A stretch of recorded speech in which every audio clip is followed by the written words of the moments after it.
പ്രിയപ്പെട്ട കൂട്ടുകാരെ, 3 തലക്കെട്ടുകളാണ് FHW ഒന്നാം വർഷ സിലബസിൽ 4ാം സബ് യൂണിറ്റിൽ നമുക്ക് പഠിക്കാനുള്ളത്.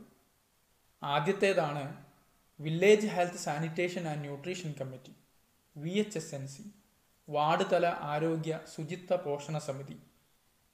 Total sanitation program, biomedical waste management എന്നിങ്ങനെ 2 തലക്കെട്ടുകൾ കൂടിയുണ്ട്.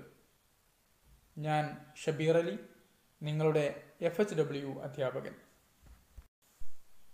Village health sanitation and nutrition കമ്മിറ്റികളെക്കുറിച്ച് നേരത്തെ നാം മനസ്സിലാക്കിയിട്ടുണ്ട്. ദേശീയ ആരോഗ്യ ദൗത്യത്തിൻ്റെ NHMൻ്റെ പ്രധാന ഘടകമാണ്, കീ എലമെൻ്റാണ് VHSNC. It is a committee formed to take collective actions for health issues and its social determinants at the village level or ward level. Ward തലത്തിൽ ആരോഗ്യ പ്രവർത്തനങ്ങളെ, ആരോഗ്യത്തിൻ്റെ സാമൂഹിക ഘടകങ്ങളെ കൂടി പരിഗണിച്ച് കാര്യക്ഷമമായി നടപ്പിലാക്കുന്നതിനുള്ള കമ്മിറ്റിയാണ് വാർഡ് തല ആരോഗ്യ ശുചിത്വ പോഷണ സമിതി.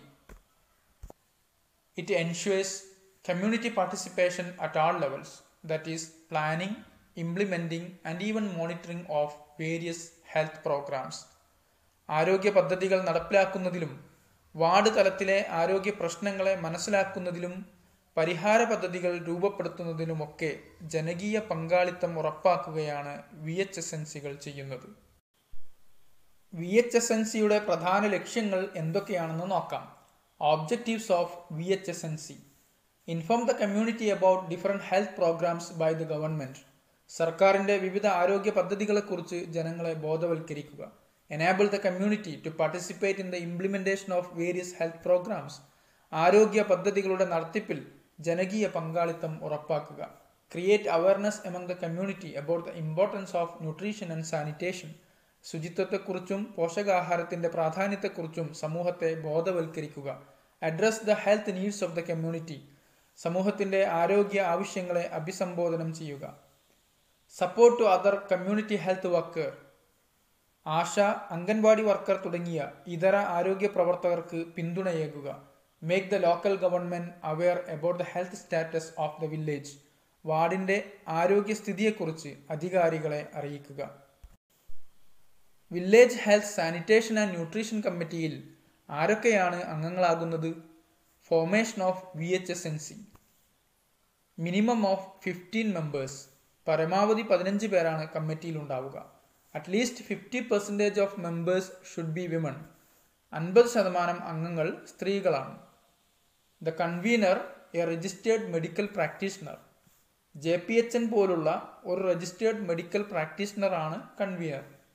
ചെയർപേഴ്സൺ ആകുന്നത് elected representative of the ward, വാർഡിലെ ജനപ്രതിനിധിയാണ്. മറ്റ് അംഗങ്ങൾ ASHA worker, anganwadi worker, Kudumbashree member, school teachers, SC/ST or other minority member, a member from tribal community, NGO member, residents association member, private doctor, including doctors from AYUSH stream. Village health sanitation and nutrition കമ്മിറ്റികളുടെ പ്രവർത്തനങ്ങളും ഉത്തരവാദിത്തങ്ങളും ഏറെ പ്രാധാന്യമേറിയതാണ്. Activities or responsibilities of VHSNC: conduct monthly meeting. എല്ലാ മാസവും meeting നടത്തുക. Village health planning. വാർഡിൻ്റെ ആരോഗ്യ plan തയ്യാറാക്കുക. Monitoring of health care activities. Ward തല ആരോഗ്യ പ്രവർത്തനങ്ങളെ വിലയിരുത്തുക. Organising collective action for health promotion. ആരോഗ്യ സംരക്ഷണത്തിന് സംഘടിത പ്രവർത്തനങ്ങൾ നടത്തുക. Facilitating access to essential public services. ആരോഗ്യ സേവനങ്ങൾ ജനങ്ങളിലേക്ക് എത്തിക്കുക.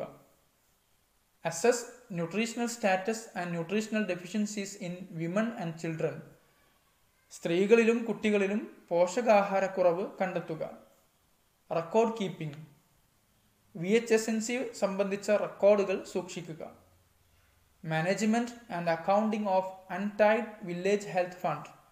വില്ലേജ് ഹെൽത്ത് ഫണ്ടിൻ്റെ കൃത്യമായ വിനിയോഗം നടത്തുക, കണക്കുകൾ സൂക്ഷിക്കുക.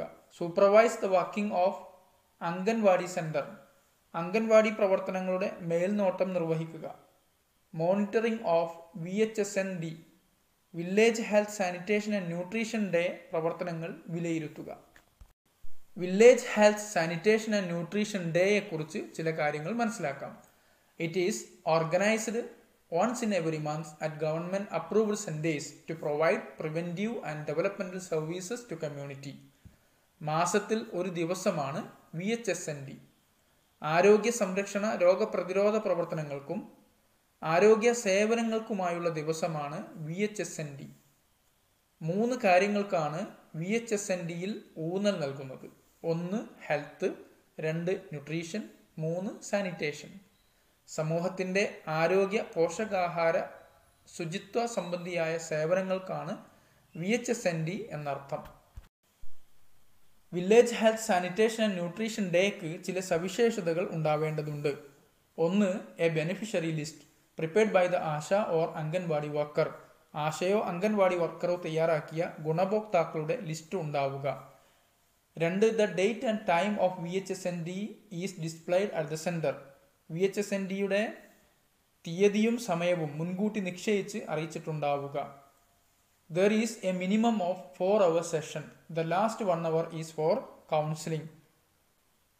VHSND 4 മണിക്കൂർ സമയമെങ്കിലും ഉണ്ടാവുക. അതിൽ 1 മണിക്കൂർ നേരമെങ്കിലും കൗൺസിലിങ്ങിന് വേണ്ടി മാറ്റിവെച്ചിട്ടുണ്ടാവുക. Health care services like immunisation, vitamin drops, antenatal checkup, medicines etcetera are available. പ്രതിരോധ കുത്തിവെപ്പ്, വിറ്റാമിൻ തുള്ളികൾ, മരുന്ന് വിതരണം, ഗർഭിണികളുടെ ചെക്കപ്പ് തുടങ്ങിയവ ഉണ്ടാവുക. 5 എ മന്ത്ലി VHSND പ്ലാൻ. VHSNDക്ക് ഒരു മന്ത്ലി പ്ലാൻ തയ്യാറാക്കുക. 6 ഡോക്യുമെന്റേഷൻ. VHSND പ്രവർത്തനങ്ങൾ രേഖപ്പെടുത്തി സൂക്ഷിക്കുക. ഇനി വീഡിയോ ഒന്ന് പോസ് ചെയ്ത് റിലാക്സ് ചെയ്യുക. ശേഷം കൊടുത്തിട്ടുള്ള ചോദ്യങ്ങൾക്ക് ഉത്തരം കാണുക. 1 expand the terms VHSNC and VHSND. 2 enlist the activities of VHSNC. 3 enlist features of VHSND. ഉത്തരം കണ്ടെത്തിയാൽ വീഡിയോ തുടർന്ന് കാണുക. Total sanitation programs TSP. നമുക്ക് പഠിക്കാനുള്ള 2ാമത്തെ തലക്കെട്ടാണിത്.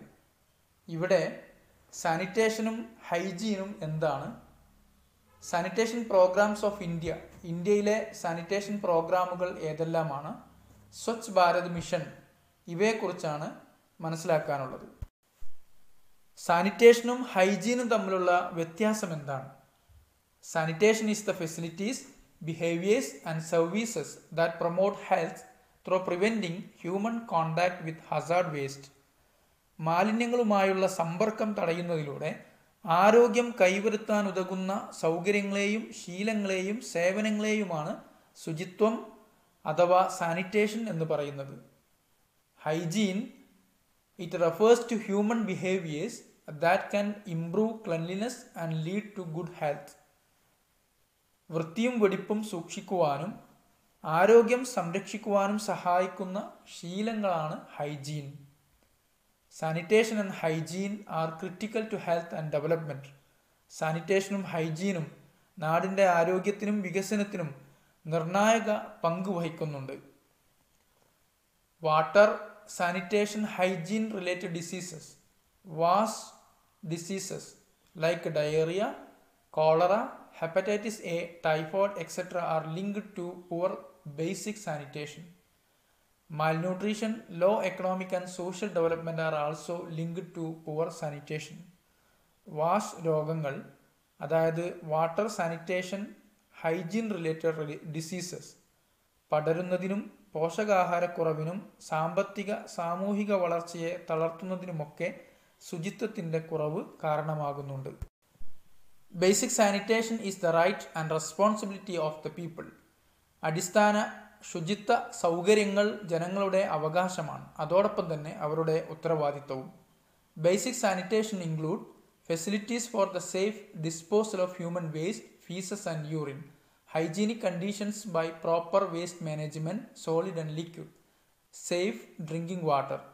Basic sanitation എന്ന് പറയുന്നത് മനുഷ്യ വിസർജ്ജ നിർമ്മാർജ്ജനത്തിനുള്ള സൗകര്യങ്ങൾ, ഖരദ്രാവക മാലിന്യങ്ങളുടെ ശരിയായ സംസ്കരണവും വൃത്തിയും വെടിപ്പുമുള്ള അന്തരീക്ഷവും മലിനമുക്തമായ സുരക്ഷിത കുടിവെള്ളം എന്നിവയാണ്. Globally 2 billion people lakhs basic sanitation. ലോക ജനസംഖ്യയിൽ 2 ബില്യൺ ആളുകൾ ബേസിക് സാനിറ്റേഷൻ്റെ കുറവ് അനുഭവിക്കുന്നവരാണെന്നാണ് കണക്കുകൾ പറയുന്നത്. United Nations Millennium Development Goal was to have the proportion of people without basic sanitation by 2015. Now, Sustainable Development Goal is set for everyone to have adequate and equitable sanitation by 2030. ഐക്യരാഷ്ട്രസഭയുടെ millennium Development goal 2015 basic സാനിറ്റേഷൻ്റെ കുറവ് ഗണ്യമായി കുറച്ചു കൊണ്ടുവരുവാൻ ലക്ഷ്യമിട്ട് പ്രവർത്തിച്ചു. 2030 എല്ലാവർക്കും adequate and equitable sanitation, അതായത് മതിയായതും നീതിപൂർവകവുമായ സാനിറ്റേഷൻ എന്നതാണ് സസ്റ്റൈനബിൾ ഡെവലപ്മെൻറ്റ് ഗോൾ വിഭാവനം ചെയ്യുന്ന ലക്ഷ്യം. Sanitation programs of India. നമ്മുടെ രാജ്യത്ത് ശുചിത്വ പദ്ധതികൾ നേരത്തെ തന്നെ ആരംഭിച്ചിട്ടുണ്ട്. ചരിത്രപരമായി തന്നെ ശുചിത്വത്തിന് വലിയ പ്രാധാന്യം നൽകിയ ജനതയാണ് ഭാരതീയർ. സിന്ധു നദീതട സംസ്കാരങ്ങളിലൊക്കെ അത് നമുക്ക് കാണാനാകും. 1954 national water supply and sanitation program എന്ന പേരിൽ ഗ്രാമീണ ഇന്ത്യക്കായുള്ള ആദ്യത്തെ പദ്ധതി ആവിഷ്കരിച്ചത്. പിന്നീട് വന്ന പദ്ധതികളിലൂടെയാണ് 1981 സെൻസസ് പ്രകാരം 1% മാത്രമുണ്ടായിരുന്ന റൂറൽ സാനിറ്റേഷൻ കവറേജ് ഗണ്യമായി ഉയർത്താനായത്. 1986 central rural sanitation program CRSP പ്രധാനമായും ലക്ഷ്യമിട്ടത് ഗ്രാമീണ ജനതയായിരുന്നു. 1999 ടോട്ടൽ സാനിറ്റേഷൻ ക്യാമ്പയിൻ നടപ്പിലാക്കി TSC. ശുചിത്വ ബോധവൽക്കരണവും ശൗചാലയ നിർമ്മാണവും ശക്തമാക്കി. സബ്സിഡികളും സാമ്പത്തിക സഹായങ്ങളുമൊക്കെ നൽകി തുടങ്ങി. 2012 നിർമ്മൽ ഭാരത് അഭിയാൻ ആരംഭിച്ചത്. ടോട്ടൽ സാനിറ്റേഷൻ കവറേജാണ് ലക്ഷ്യമാക്കിയത്. സമ്പൂർണ്ണ ശുചിത്വ ഗ്രാമങ്ങളെ നിർമ്മൽ ഗ്രാം പുരസ്കാർ നൽകി ആദരിച്ചു. 2014 സ്വച്ഛ് ഭാരത് മിഷൻ പ്രഖ്യാപിച്ചത്. 2019 ഒക്ടോബർ 2 ആകുമ്പോഴേക്കും ഇന്ത്യയെ ഒരു ഓപ്പൺ ഡെഫിക്കേഷൻ ഫ്രീ, അതായത് തുറസായ സ്ഥലത്തെ വിസർജനം ഇല്ലാത്ത രാജ്യമാക്കുകയാണ് ലക്ഷ്യം. മഹാത്മാഗാന്ധിയുടെ 150ാം ജന്മവാർഷികത്തിൽ അദ്ദേഹത്തിന് ഒരു ട്രിബ്യൂട്ടായാണ് ഇത് ആവിഷ്കരിച്ചത്. മഹാത്മാഗാന്ധി രാജ്യത്ത് ആഗ്രഹിച്ചത് സമ്പൂർണ്ണ ശുചിത്വമായിരുന്നു. അദ്ദേഹത്തിൻ്റെ വാക്കുകൾ നാം മറന്നിട്ടുണ്ടാവില്ല. Sanitation is more important than independence. സ്വാതന്ത്ര്യത്തെക്കാൾ പ്രാധാന്യം ശുചിത്വത്തിനാണ്. 2011 സെൻസസ് പ്രകാരം ഇന്ത്യയിലെ സാനിറ്റേഷൻ കവറേജ് 33% മാത്രമാണ്. ഈ സാഹചര്യത്തിലാണ് 2014 സ്വച്ഛ് ഭാരത് മിഷൻ ആരംഭിച്ചത്. Swachh Bharat mission aimed to provide safety, security and convenience, especially for women and children, by eliminating the shameful habit of open defecation across the country. രാജ്യത്തെ പൂർണ്ണമായും ഓപ്പൺ ഡെഫിക്കേഷൻ ഫ്രീ ആക്കാനും പ്രത്യേകിച്ച് കുട്ടികൾക്കും സ്ത്രീകൾക്കും സുരക്ഷയും സംരക്ഷണവും സൗകര്യങ്ങളും ഒരുക്കാനും ഉദ്ദേശിച്ചിട്ടുള്ളതാണ് സ്വച്ഛ് ഭാരത് മിഷൻ. ഇതിൽ 2 മിഷനുകളാണുള്ളത്. ഒന്ന് Swachh Bharat mission Gramin, 2 Swachh Bharat mission urban.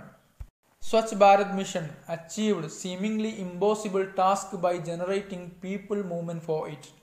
Swachh Bharat Mission is focused on building individual toilets, community toilets and solid waste management, and also on behavioral change intervention in rural areas, strengthening implementation and delivery mechanisms.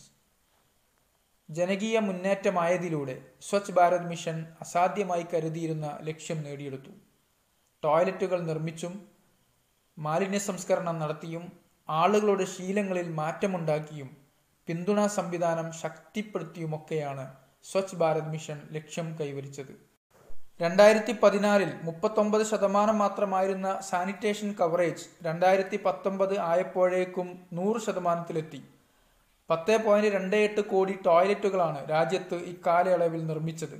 2019 October 2 രാജ്യത്തെ എല്ലാ ജില്ലകളും ODF open defecation free ആയി പ്രഖ്യാപിക്കപ്പെട്ടു. 2020-21 സ്വച്ഛ് ഭാരത് മിഷന്റെ face 2 തുടക്കമായത്. നിലവിലെ ODF status നിലനിർത്തുക, ഖര ദ്രവ മാലിന്യ സംസ്കരണത്തിലൂടെ ഗ്രാമീണ ശുചിത്വം മെച്ചപ്പെടുത്തുക തുടങ്ങിയവയാണ് ലക്ഷ്യമിട്ടിട്ടുള്ളത്. പ്രധാനമായും 4 കാര്യങ്ങളാണ് ഫേസ് 2 ഒബ്ജക്റ്റീവായി പറയുന്നത്. ഒന്ന്, ODF sustainability. Swachh Bharat mission സാധ്യമാക്കിയ ODF സ്റ്റാറ്റസ് നിലനിർത്തുക. IEC strategy is used to enhance behavior change, communication and capacity building. IEC information, education, communication തന്ത്രങ്ങളിലൂടെ ആളുകളിൽ ശീലങ്ങളുടെ മാറ്റങ്ങൾ സാധ്യമാക്കിയും പിന്തുണാ സംവിധാനങ്ങളെ കരുത്തുറ്റതാക്കിയുമാണ് ഇത് ഉറപ്പുവരുത്തുക. 2, solid waste management. Effective management of solid waste in households and public. This includes the management of biodegradable waste by compost pit and plastic by segregation and collection system. വീടുകളിലും പൊതുസ്ഥലങ്ങളിലുമുള്ള ഖരമാലിന്യങ്ങളെ ഫലപ്രദമായി സംസ്കരിക്കുക. ബയോഡീഗ്രേഡബിൾ വേസ്റ്റുകൾക്ക് കമ്പോസ്റ്റ് പിറ്റുകൾ ഒരുക്കിയും പ്ലാസ്റ്റിക് മാലിന്യങ്ങളെ വേർതിരിച്ച് ശേഖരിച്ചുമാണ് ഈ പ്രവർത്തനങ്ങൾ ചെയ്യുന്നത്. 3, liquid waste management. Effective management of liquid waste of households and public places. This includes the management of grey water from kitchen and bathing and storm water from rain, black water from septic tanks. വീടുകളിൽ നിന്നും പൊതു ഇടങ്ങളിൽ നിന്നും ദ്രവമാലിന്യങ്ങളെ ഫലപ്രദമായി സംസ്കരിക്കുക. അടുക്കള, കുളിമുറിയിൽ നിന്നുള്ള grey വാട്ടറിന് സോക്ക് പിറ്റുകൾ ഒരുക്കുന്നതും ബ്ലാക്ക് വാട്ടർ ശരിയായി നിർമ്മാർജ്ജനം ചെയ്യുന്നതും ലിക്വിഡ് വേസ്റ്റ് മാനേജ്മെന്റിൽ പെട്ടതാണ്. 4, visual cleanliness. A visual clean village that is minimal litter and minimal stagnant water in households and public places. Minimal and no plastic waste dump in the village. ഗ്രാമങ്ങളുടെ വൃത്തി, പൊതു ഇടങ്ങളിലും വീടുകളിലും മാലിന്യങ്ങൾ കുന്നുകൂടാതെ, വെള്ളം കെട്ടിക്കിടക്കാതെ, plastic മാലിന്യങ്ങൾ കൂമ്പാരമാകാതെ നിലനിർത്തുക.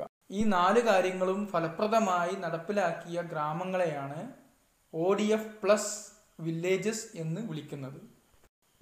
Essential part of Swachh Bharat mission is construction of individual household latrines or community sanitary complexes and its usage to ensure ODF sustainability. ODF status നേടാനും നിലനിർത്താനും സ്വച്ഛ് ഭാരത് മിഷന്റെ പ്രധാന ഘടകമായി വർത്തിച്ചത് ഹൗസ് ഹോൾഡ് ടോയ്ലറ്റ്സുകളുടെയും കമ്മ്യൂണിറ്റി സാനിറ്ററി കോംപ്ലക്സുകളുടെയും നിർമ്മാണവും ഉപയോഗവും തന്നെയാണ്. Safe management of human excreta is one of the most important components of sanitation. മനുഷ്യ വിസർജ്യത്തിന്റെ ശരിയായ നിർമ്മാർജ്ജനം ശുചിത്വത്തിന്റെ നിർണായക ഘടകമാണ്. ഏറ്റവും അപകടകാരിയായ മാലിന്യമാണ് മനുഷ്യ വിസർജ്യം. WHO പറയുന്നത് 1 ഗ്രാം മലത്തിൽ ലക്ഷക്കണക്കിന് വൈറസുകളും ബാക്ടീരിയകളും ഉണ്ടാകുമത്രേ. അതുപോലെ 100 കണക്കിന് പാരസൈറ്റ് എഗ്ഗുകളും ഉണ്ടാകുമത്രേ. തുറസായ സ്ഥലത്തെ മലമൂത്ര വിസർജനം ഭക്ഷണത്തെയും വെള്ളത്തെയും മലിനപ്പെടുത്തുക വഴി വലിയ രോഗങ്ങൾക്ക് കാരണമാകുന്നു. Open defecation pollute food and water and cause dangerous diseases. Characteristics of an ideal latrine that sustain ODF and ensure sanitation. Sanitation ഉറപ്പുവരുത്തുന്ന ശൗചാലയങ്ങളാണ് സ്വച്ഛ് ഭാരത് മിഷൻ നിർദ്ദേശിക്കുന്നത്. അവ അഫോർഡബിൾ ആകണം, ജനങ്ങൾക്ക് താങ്ങാവുന്നതാകണം. Require less water and less space. കുറഞ്ഞ സ്ഥലം ആവശ്യമായതും കുറവ് വെള്ളം ഉപയോഗിക്കാനാകുന്നതുമാകണം. Free from odour and vector nuisance.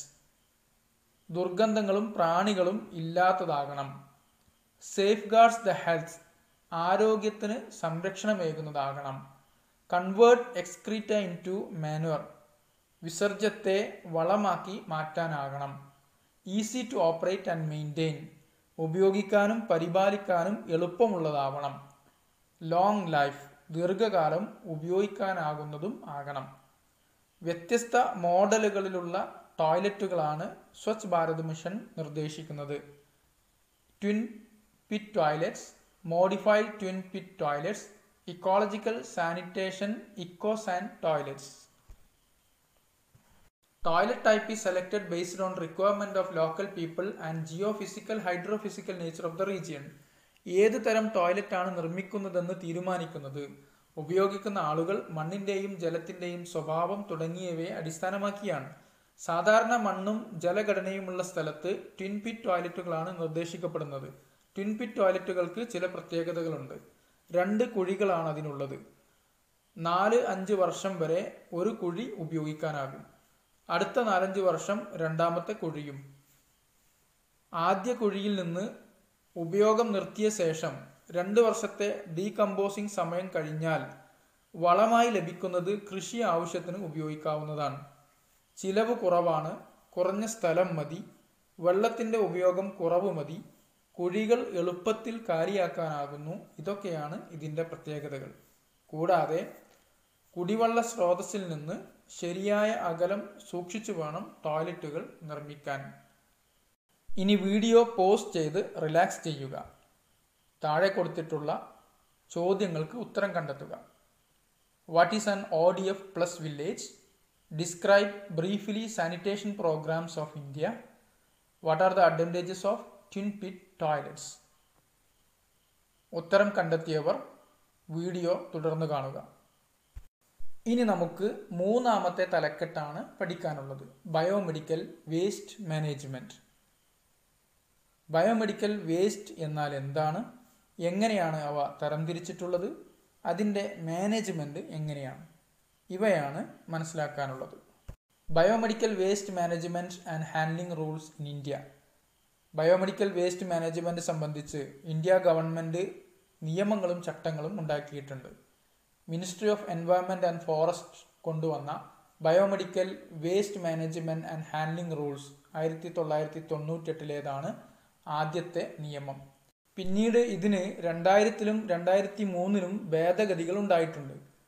2016 ministry of environment, forest and climate change biomedical waste management rules നടപ്പിലാക്കിയത്. എന്താണ് biomedical waste? Any type of waste which is generated during the diagnosis, treatment or immunization of human beings or animals or research activities pertaining to the production of drugs in pharmaceutical companies, animal waste generated in veterinary hospital and slaughterhouse. മനുഷ്യരുടെയോ മൃഗങ്ങളുടെയോ രോഗപരിശോധന, ചികിത്സ, കുത്തിവെപ്പ് അനുബന്ധമായി ആശുപത്രികളിലും ക്ലിനിക്കുകളിലും veterinary ക്ലിനിക്കുകളിലും മറ്റും ഉണ്ടാകുന്ന വേസ്റ്റുകളും മരുന്ന് നിർമ്മാണ കമ്പനികളും ഗവേഷണ സ്ഥാപനങ്ങളും കളയുന്ന വേസ്റ്റുകളും ഉൾപ്പെടുന്നതാണ് biomedical waste. 15% of hospital waste is considered as hazardous biomedical waste. ആശുപത്രി മാലിന്യങ്ങളിൽ 15% അപകടകരമായ രോഗബാധയുണ്ടാക്കുന്ന ബയോമെഡിക്കൽ വേസ്റ്റുകളാണ്. ശരിയായ ബയോമെഡിക്കൽ വേസ്റ്റ് മാനേജ്മെന്റിന്റെ ഗൗരവത്തെയാണ് ഇത് സൂചിപ്പിക്കുന്നത്. പ്രധാനമായും ബയോമെഡിക്കൽ വേസ്റ്റിന്റെ സ്രോതസ് ഇവയാണ്. Primary sources: hospital and other health facilities, nursing Holmes, maternity centres, dialysis centres, lab and research centres, blood banks and correction services, mortuary and autopsy centres, animal research and testing labs. Secondary sources: small clinics, dental and cosmetic clinics, home care, funeral services, ambulance services, institutions, slaughterhouses. Classification of medical waste. ലോകാരോഗ്യ സംഘടന WHO medical വേസ്റ്റിനെ 8 വിഭാഗമായി തരംതിരിച്ചിട്ടുണ്ട്. 1. Infectious waste, രോഗാണുബാധയ്ക്ക് കാരണമാകാവുന്നവ. 2. Sharps, മൂർച്ചയുള്ള needles, scalpels, broken glass തുടങ്ങിയവ. 3. Pathological waste, ശരീരത്തിൻ്റെ ഭാഗങ്ങൾ, രക്തം, മറ്റു ശരീരദ്രവങ്ങൾ തുടങ്ങിയവ. 4.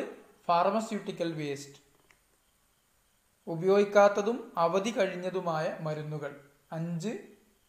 ജീനോടോക്സിക് വേസ്റ്റ്, കോശങ്ങളെ ബാധിക്കുന്ന സൈറ്റോടോക്സിക്, മ്യൂട്ടേഷന് കാരണമാകുന്ന മ്യൂട്ടോജെനിക്, ഭ്രൂണത്തിന് ദോഷമുണ്ടാക്കുന്ന ടെററ്റോജെനിക്, അതുപോലെ കാർസിനോജെനിക് വസ്തുക്കൾ. 6. റേഡിയോ ആക്റ്റീവ് വേസ്റ്റ്, റേഡിയേഷൻ ഉണ്ടാക്കുന്നവ. 7. കെമിക്കൽ വേസ്റ്റ്, രാസവസ്തുക്കൾ. 8. ജനറൽ ഓർ അതർ വേസ്റ്റ്, അപായമുണ്ടാക്കാത്ത ജനറൽ വേസ്റ്റുകൾ. ക്ലാസിഫിക്കേഷൻ ഓഫ് ബയോമെഡിക്കൽ വേസ്റ്റ് ഒന്നുകൂടി സിമ്പിളായി മനസ്സിലാക്കാം. ബയോമെഡിക്കൽ വേസ്റ്റിനെ നോൺ ഹസാർഡസ്, ഹസാർഡസ് എന്നിങ്ങനെ രണ്ടായി തരംതിരിക്കാം. ഹസാർഡസ് എന്ന് പറഞ്ഞാൽ അപകടകരമായ ബയോമെഡിക്കൽ വേസ്റ്റ് ആണ്. നോൺ ഹസാർഡസ് എന്ന് പറഞ്ഞാൽ അത്ര അപകട സാധ്യത ഇല്ലാത്തവയാണ്. ഹസാർഡസ് വേസ്റ്റിനെ നമുക്ക് വീണ്ടും രണ്ടായി തരംതിരിക്കാം. Potentially infectious and potentially toxic. രോഗാണുബാധ ഉണ്ടാക്കുന്നതും അതുപോലെ തന്നെ ശരീരത്തിന് ഹാനികരമായതുമായ രണ്ട് വിഭാഗം. നോൺ ഹസാർഡസ് വേസ്റ്റ് അത്ര അപകടമില്ലാത്ത ബയോമെഡിക്കൽ വേസ്റ്റിൽ പെടുന്നവയാണ് leftover food, paper, curtains തുടങ്ങിയവ. പൊട്ടൻഷ്യലി ഇൻഫെക്ഷ്യസ് വേസ്റ്റ് അതായത് രോഗാണുബാധ ഉണ്ടാക്കുന്ന വേസ്റ്റിൽപ്പെട്ടവയാണ് dressings and swabs, laboratory waste, pathological waste, sharps, plastics തുടങ്ങിയവ. പൊട്ടൻഷ്യലി ടോക്സിക് ആയ വേസ്റ്റുകളാണ് radioactive waste, genotoxic waste, cytotoxic waste, pharmaceutical waste and chemicals. Biomedical waste management. Activities and actions required to manage waste from its inception to its final disposal. ഉത്ഭവസ്ഥാനത്തു തുടങ്ങി നിർമ്മാർജ്ജന സ്ഥലം വരെ ആവശ്യമായ പ്രവർത്തനങ്ങളും നടപടികളുമാണ് biomedical waste മാനേജ്മെന്റിൽ ഉൾപ്പെട്ടിട്ടുള്ളത്. 5 സ്റ്റെപ്പുകളാണ് ഇതിനുള്ളത്. Segregation, collection, storage, transport, treatment and disposal. Different category waste separated at source. ഉത്ഭവസ്ഥാനത്ത് തന്നെ വ്യത്യസ്ത വേസ്റ്റുകളെ കാറ്റഗറിയായി വേർതിരിക്കലാണ് segregation. Pedal operated colour coded containers marked with biohazard symbols are used for collection. Biohazard സിംബലുകൾ പതിച്ച പെഡൽ ഓപ്പറേറ്റഡ് ആയിട്ടുള്ള കളർ കോഡഡ് കണ്ടെയ്നറുകളിലാണ് വേസ്റ്റുകൾ ശേഖരിക്കുന്നത്. Stored in proper place should not exceed 24 hours. ഇങ്ങനെ ശേഖരിക്കുന്ന വേസ്റ്റുകൾ പരമാവധി സൂക്ഷിക്കാനാകുന്നത് വലിയ ആശുപത്രികളിൽ 10 മണിക്കൂറും ചെറിയ ക്ലിനിക്കുകളിൽ 24 മണിക്കൂറും മാത്രമാണ്. Transported for treatment in specially designed vehicles with standard precautions by trained persons. പ്രത്യേകം തയ്യാറാക്കിയ വാഹനത്തിൽ പരിശീലനം സിദ്ധിച്ചവരാലാണ് ട്രീറ്റ്മെന്റിലും ഡിസ്പോസലിനുമായി വേസ്റ്റ് കൊണ്ടുപോകുന്നത്. IMAGE CBWTF Indian medical association goes eco friendly common biomedical waste treatment facility treats and disposes as per norms Kerala. പാലക്കാടുള്ള കഞ്ചിക്കോട് പ്രവർത്തിക്കുന്ന ഇമേജ് എന്ന സ്ഥാപനത്തിലാണ് ട്രീറ്റ്മെന്റ് ആൻഡ് ഡിസ്പോസൽ നടക്കുന്നത്. കളർ കോഡുള്ള കണ്ടെയ്നറുകളിലാണ് ബയോമെഡിക്കൽ വേസ്റ്റ് കളക്ഷനും സ്റ്റോറേജും എന്ന് പറഞ്ഞുവല്ലോ. യെല്ലോ കണ്ടെയ്നറിലാണ് pathological, infectious, chemical, pharmaceutical, laboratory വേസ്റ്റുകൾ ശേഖരിക്കുന്നത്. റെഡ് കണ്ടെയ്നറിലാണ് റീസൈക്ലബിൾ, കണ്ടാമിനേറ്റഡ് വേസ്റ്റുകൾ ശേഖരിക്കുന്നത്. വൈറ്റ് കണ്ടെയ്നറിലാണ് ഷാർപ്സും മെറ്റൽസും ശേഖരിക്കുന്നത്. ബ്ലൂ കണ്ടെയ്നറിലാണ് ഗ്ലാസ് വെയറുകൾ ശേഖരിക്കുന്നത്. പാലക്കാട്ടെ ഇമേജിൽ വിവിധ ട്രീറ്റ്മെന്റ് രീതികളാണ് ബയോമെഡിക്കൽ വേസ്റ്റിന്റെ കാറ്റഗറിക്ക് അനുസരിച്ച് ഉപയോഗിക്കുന്നത്. Incineration, autoclaving, microwave irradiation, hydroclave, plasma pyrolysis, chemical methods ഇവയൊക്കെ വ്യത്യസ്ത രീതികളാണ്. ട്രീറ്റ്മെന്റിന് ശേഷമുള്ള മാലിന്യത്തെ കുഴിയെടുത്ത് മൂടുകയോ റീസൈക്ലിങ്ങിന് നൽകുകയോ ആണ് ചെയ്യുന്നത്. FHW 1ാം വർഷ സിലബസിലെ 4ാമത്തെ സബ് യൂണിറ്റിലെ പാഠഭാഗങ്ങളാണ് നാം മനസ്സിലാക്കിയത്. എല്ലാവർക്കും വിജയാശംസകൾ നേരുന്നു. Thank you.